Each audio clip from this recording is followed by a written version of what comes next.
That's where we're at right now. Way too many unknowns, right? We can figure out what YA1 and Y bar 1 are. We can figure that out pretty easy, right? But then what we have is we have velocity of A, velocity of the bar, omega of the bar, velocity of B, and omega of the bar. Those are all unknowns, right? I got to get down to one unknown.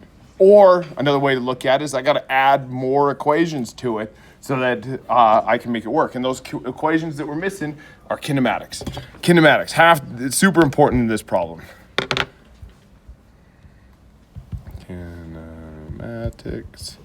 Kinematics. Right? So I got to relate all of those things. Where to start? Well, there's no easy place to start in this one. Okay. I'm going to start, though. I do know, I guess there's one spot on this whole thing that I know the velocity of. Do you know where's the one spot that I know the velocity of? Where the wheel touches the ground, right? Where the wheel touches the ground. Also, just to point it out, I mentioned this at the end last time. Note that this is on the right-hand side of the equation.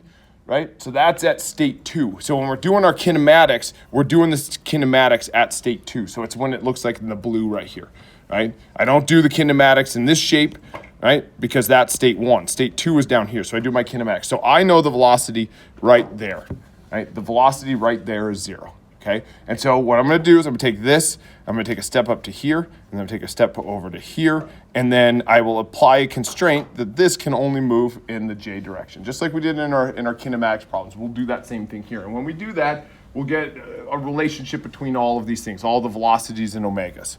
Okay. All right, so let's do it. I call any of these points in here.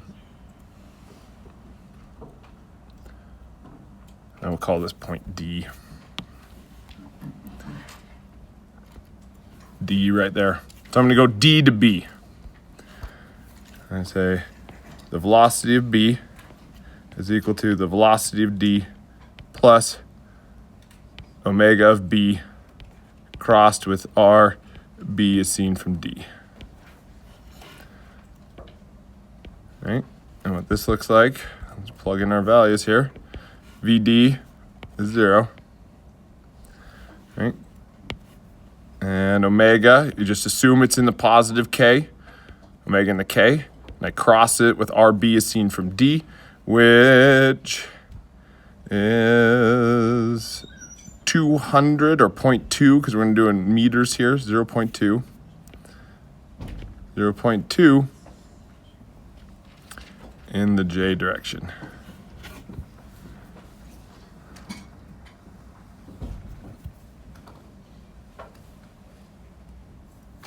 Right, and then, so what I get out of this, it ends up being negative 0.2 times omega B in the I direction. Okay, or rolling wheel, right? It always works if you do our method of starting at a point and stepping to another point, but also that's just a rolling wheel, right? This is just a rolling wheel. And we know the relationship between velocity of the center point and omega. It's just negative R omega, right?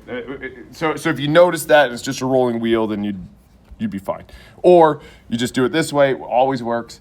Taking the steps, out will pop what it's supposed to be doing, okay? Negative 0.2 omega B in the I direction. Okay, so now I know that. So now I'm going to take a step. So I know the velocity at this point right here. I'm going to take that step over to A, right?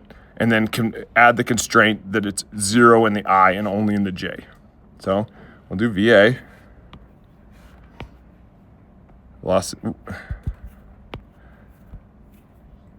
Velocity in the A direction is equal to velocity of B, which we just found, plus omega bar. I call it omega bar. Yeah, bar. Crossed with RA is seen from B. Right.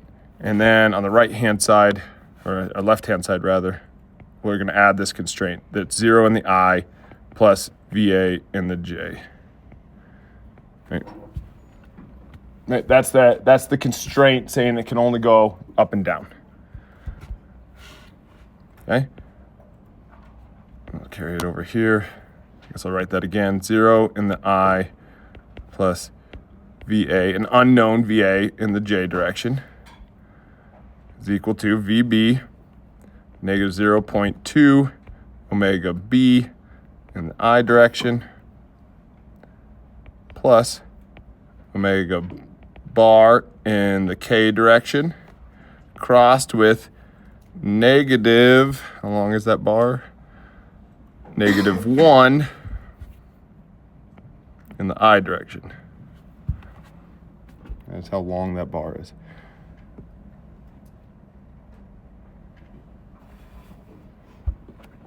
Okay, and I carry out that cross product, we get 0 in the I plus VA in the J is equal to, that's in the I, negative 0.2 omega B in the I minus omega bar in the J. Okay, gotta do it. It's just tedious to work our way through there, right? So then now we're at the point, we kind of like broke down. Now we gotta look at the X and look at the Y, right? I know that the X's have to be equal to each other, right? And the Y's have to be equal to each other. So that's what you do now.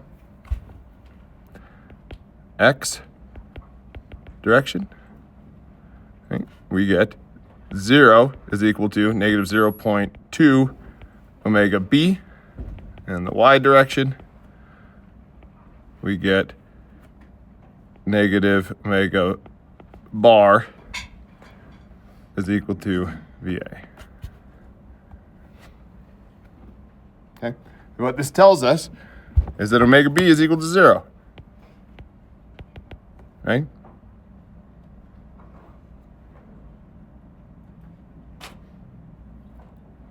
What did I do wrong? Hold on. No, I'm okay. Yep, okay.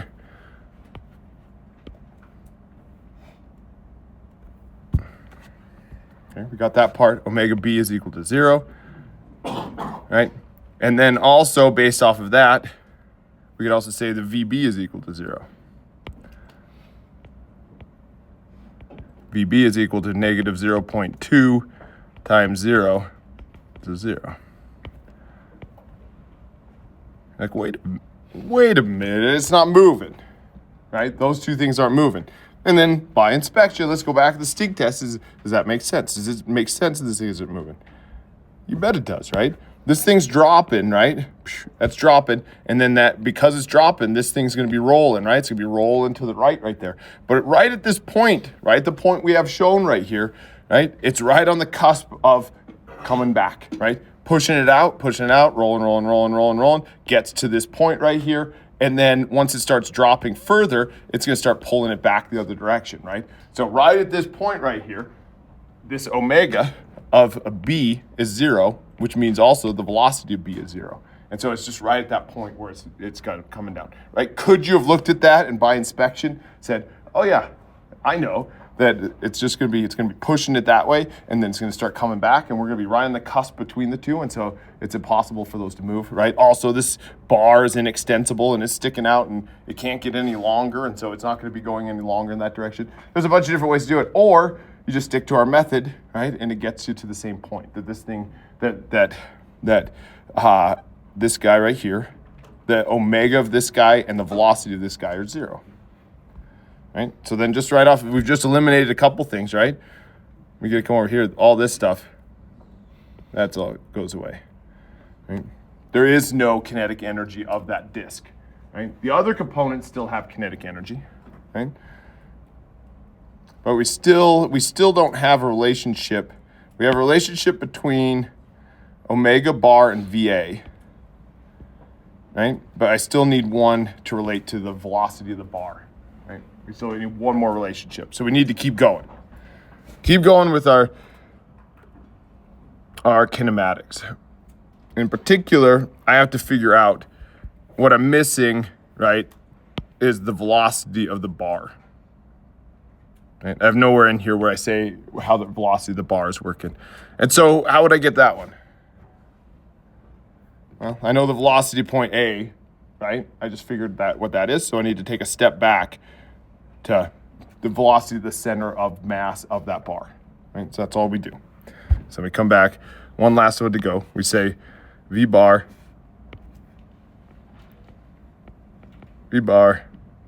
is equal to VA. You could do VB as well. Yeah, I could go this way. I could go back to there as well. I'm going VA because I did it. Nope, actually I don't. I do V. Sorry. I do VB. That's easier. I think I went down and I said, yep, I think it's easier to go from there. Omega C crossed with RC is seen from B. Oh, not oh God. Oh God. I'm calling it bar this year. Bar. Omega bar is seen from B. Okay. This now, right, the velocity of the center of B we just determined to be 0, so that guy goes to 0. And this would be V bar is equal to omega bar in the K direction crossed with -1/2 in the I direction. That's R bar is seen from B.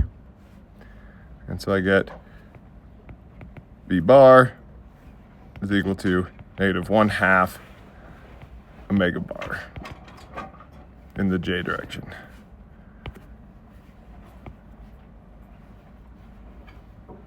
Okay. That's just saying that that's going down at this location right here. Just R times omega, it's going down right there. All of that makes sense to me. Okay, so there's all the relationships, right? Now we got to take all these things, right, and cram them back up into there, and then we could solve it. So that's our last step. I ran out of room.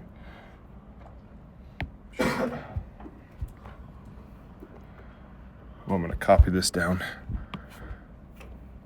I copied it all down.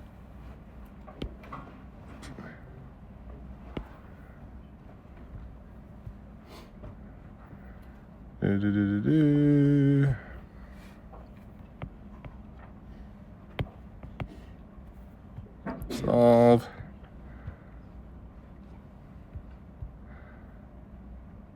Okay, just copied it down. Now we're just going to fill in all these variables. Mass of A is 2. 2. G 9.81. YA1.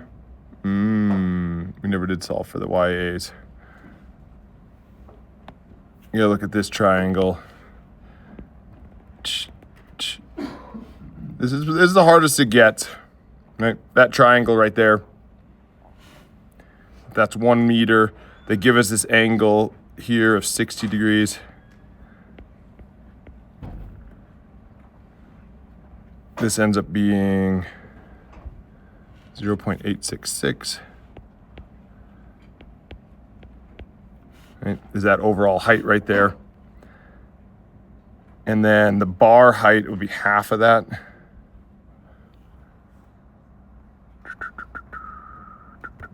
Right? In this equation down here, right? This is the distance to the center of mass, right? So YA1 is fine, right? But then Y bar, the Y bar is this distance right here. It's half of the height. Huh? Everybody see that? Okay, so it'd be that one.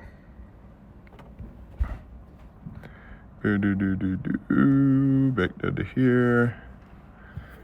Okay. Times 0.866 plus mass of the bar is 4. Gravity is 9.81. y bar 1 is half of the other height, 0.433. Right? That whole thing is equal to 1/2. The mass is 2. We substitute in this in terms of that we found before. That's VC squared. It just happens to be negative, not C, bar squared plus 1/2. Mass there is 4 times negative 1/2 omega bar. So I'm putting everything in terms of omega bar squared plus 1/2. Then this is the I. Here's our mass properties. Walter, you were asking about it before last time, remember? This would be I of the bar, would just be 1/12 ml squared. That ends up being 1/3 here. See, I told you we do it, just we do it on the fly. Mega bar squared. So just substituted in our kinematics from above, and so now we got it down all in terms of omega bar, just one variable. Yes, sir. So the important moment of inertia is the one about the center, right? Yeah, that in this case, yes, right? So the kind of two options we do in work energy is either the energy about its mass center or energy about a fixed point. This doesn't have a fixed point, so we're doing it about the mass center. Yep. Good question. Kind of does have a fixed point. You could do it about this point because that point does end up being fixed for that instantaneous thing, but don't. It's about the mass center, right? Because it's, and then so it'll be 1/2 Ig omega squared. Yep. And if you did it about this, don't forget I even said it. Because also, yeah, you have to have both components because we're going to have an energy associated with it dropping the mass center and the energy of it rotating. When you do it, when you have both of those, one of them has to be the mass center. Yep. Yeah, because that's not fixed completely. That was dumb. It's fixed for that instantaneous thing, but it's not fixed for the whole way it's dropping. And so that was a stupid thing. That was pretty far. Okay, so that's it. So then you solve for omega bar. Omega bar is equal to 4.52 rads per second.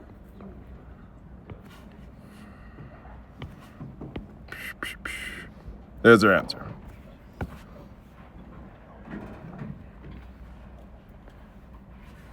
Right?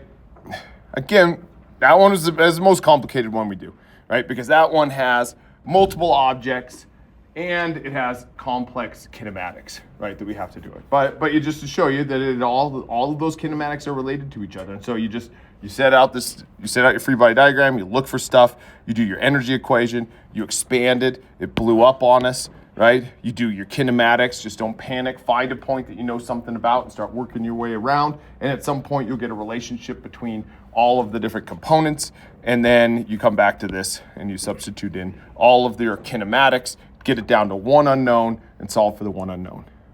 Okay, questions about that one? Got one more here. Last one. Last work energy. And then we'll do angular impulse momentum. That's what the next quiz will be on. And then we do 3D, and then we're done. And then I will never see most of you again. I'll see you. Hopefully, I will never see any of you again in this class. That's a fair request. Okay, so we got a little toy. No torsional spring. I don't think we've done one with the torsional spring yet. Right, so this is, you take this little bar attached to a disc, right? And then you take it and you wind it up clockwise 3 times around, right? And so it'll kind of want to come back like this, and then you set it on the ground, and then it's going to roll, okay? And then it's actually going to roll to the right, okay? So they're asking us, what will its velocity be after it's traveled a certain distance, okay? So then this one, Just stick to the plan. Right? Do a free body diagram just to see. This free body diagram is kind of helpful in this one, just so you can see like where it's going and stuff like that. Free body diagram. Again, we have two objects here, so we get two different free body diagrams. Okay, there's our rod. On our rod, I'm gonna have. I think they've drawn this little disc down here as being really small. I think does it say it's negligible? Pin to the center, torsion spring. So it's negligible mass. So we're not going to take into consideration that between the bar and the disc because it's just it doesn't really say anything about that. But we're just going to assume that that has a 0 moment of inertia down there. It's going to be negligible mass down there at the bottom as well. Also, that's a wheel, so it's going to be frictionless. There's not going to be any drag there. It's going to roll on us. Right? There's no friction down at the bottom. So forces we have acting on here. We're gonna have a little normal force acting up. We're gonna have that spring, right? We're rotating it around 3 times to the right, counterclockwise. And so that spring will be pushing back like this on the bar, right? Rotating it like that, and then it's good. The spring's going to want to resist that, right? So it'll be pushing back. So we're going to have a moment there. It's a moment from the spring, right? You're going to have a reaction at the center of that disc. We'll call that Bx and By. And then you'd have a mass times gravity of the disc there as well. Would I have that? Nope, I wouldn't have it on the disc. There's no disc there. There'd be mass times gravity here, but it said that we had negligible mass because we're just doing it of that disc. So there's that. That's it. Then we look at the disc. Nailed it. I get proud when I could draw a circle with the help of it.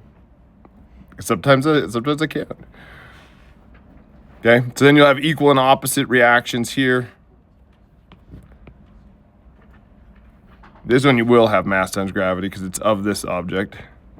Mass times gravity. We'll also have, we drew Bay going up, so we'll have By going down. Again, these aren't super important. We're just looking for stuff. And then your spring moment will be going this way. I think this was helpful just to kind of see which way it's going to roll, like how this mechanism is working, right? So if I'm rotating that bar around to the right, then that spring will be resisting that rotation, right? It doesn't want to go that way, so it'll be coming back this way. So it'd be applying the moment like we see there, and then that bar is going to be doing equal and opposite to the disc, right? So then the bar is going to be imposing a moment from the spring to the right. So this thing would be rolling to the right because of this moment from the spring. Hopefully everybody could see that. Right? So this whole system would roll to the right after you wound it up.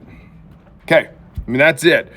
And so again, the reason we do this is, I think it's helpful because I get to see, which direction it's going to roll, so I got to understand what's happening there. And then also I'm looking for external forces that are going to be doing work.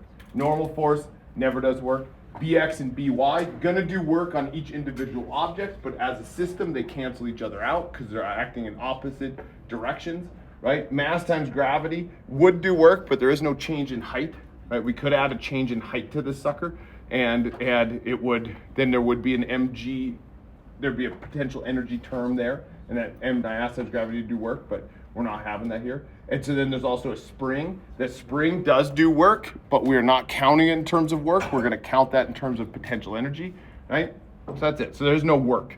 There's no work terms here. Right? If there was friction down at the bottom, and it was dragging along, and it was actually dragging along the bottom, then there would be some friction, and it would be pulling back, and we would have to figure out what that normal force was. And that normal force would change with time because this spring went along. It'd be a pain in the ass. So anyways, no work being done. That's the point. Okay, so then we write our energy equation. 2 energy equation.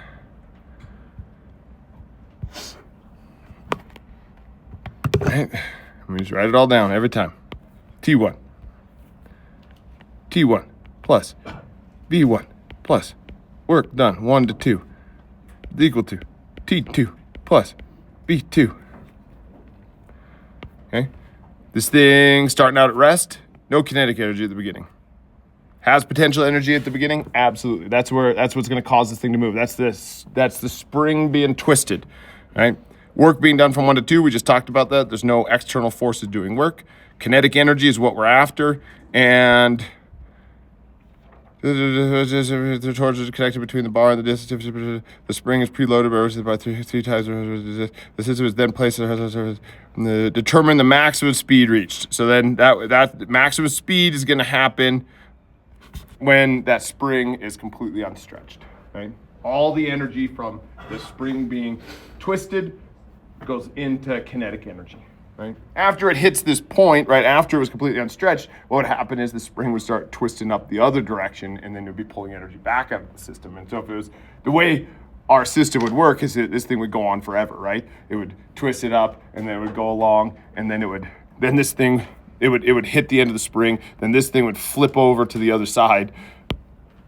Right? This would go to the other side, and then it would start winding up the other side, and then it would get all wound up, and then it would come back, and then it would flip around, and then it would come back, and then so, right? Because we don't have built into our system other energy that's being pulled out of the system, right? So this would be a perpetual, like that's just something to note, right? The way we're solving these things, it is like perpetual motion. There is no energy lost anywhere, so this motion would keep going on forever and ever. So, anyways. That's why I like it, right? Because it's pure, right? It's pure. It's not realistic, but what you could imagine is that you'd put in a friction term somewhere. There'd be friction, right? There'd be friction in this bearing, right? That would be, and possibly down here in this bearing as well. There'd be some friction there that would slow things down. There'd be air resistance as well. There'd be other components in there that would pull energy out of the system and make it come to a rest. Okay, so expand. That's the next one. Expand it. So we got 1/2 K theta squared. That's the energy in the spring. Is equal to 1/2 mVg squared plus 1/2 Ig omega squared. There's only one thing that has mass in this, and it's the disk. And so that's the Vg and the omega correspond to that disk. So that disk is going to be rotating and it's going to be translating. Right? So all the energy stored in the spring is going to go into making the mass center translate and the disk rotate.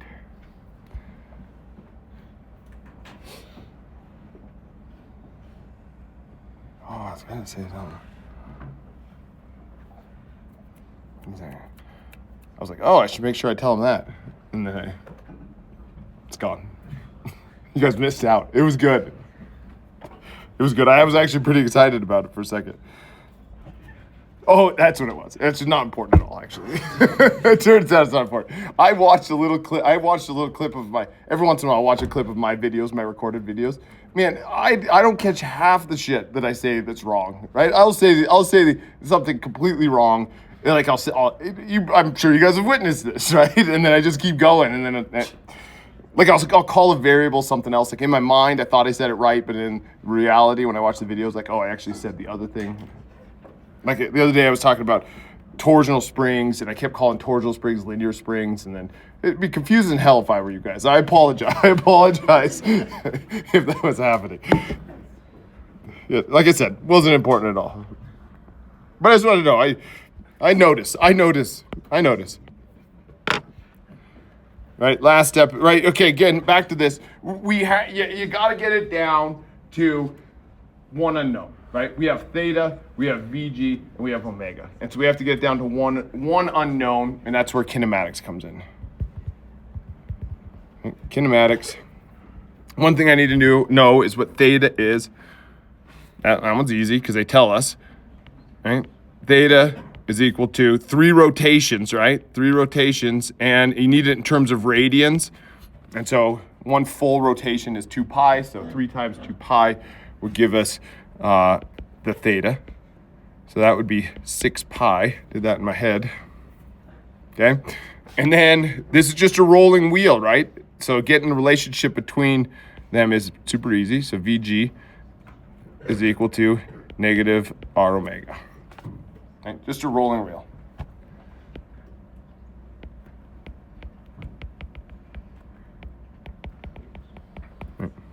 Rolling wheel. So there's a relationship. So now I got theta, and then I got a relationship between Vg and omega.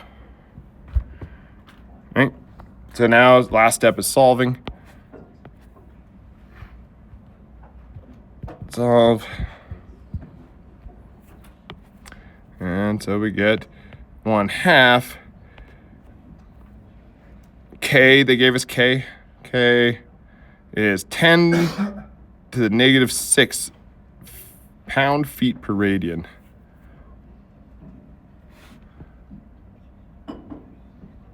(300 times 10 to the negative 6. So it would be 300 times 10 to the negative 6. Those are in the right units.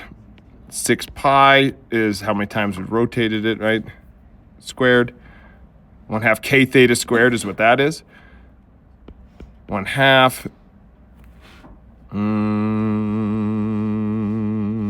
The mass. Oh, it says 4 ounce. Oh man, that's lame. Right? I don't know how to do that. I was going to write M. Okay. It turns out I skipped it last time too. Right? So it's ounces that you would have to then get into slugs. Right? So have fun with that one, guys, huh? Right? That one's awful. Wait, was it 16? Oh, it's not that bad. 16 ounces per pound? Per pound. Yeah, so yeah, I could do that. I could do it. Divided by 32.2. Oh, easy. Let's do it. Hell yeah. Oh, so 4 over 16, right? So 4 over 16. 4 over 16 divided by 32.2. That's a pain in the ass. I think I did that right. 16, yeah, close enough. Yeah. Or something else. Oh, it's divided. Yeah, oh yeah. God damn it. Divided by 32.2. That whole thing times Vg squared. Okay. Plus 1/2 Ig, and we haven't gotten that yet. Oh, dang it. Minus Vb over R squared. And so I had to put everything. God damn it. This, not VB. Vg.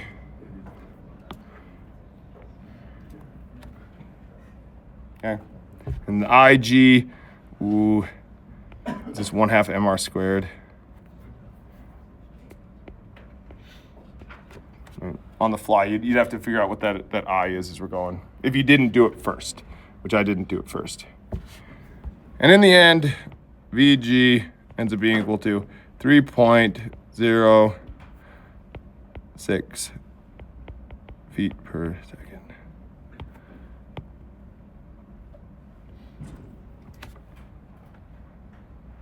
It'd be a fun little toy. Again, somebody can make this for me someday if you want. When you get your mechanical engineering, your senior project, I want one of these. I want this top thing. I'll show it to you later. Nobody's ever made it for me yet. Yeah. It cancels out. Sure, he said it did, so I'm going with him.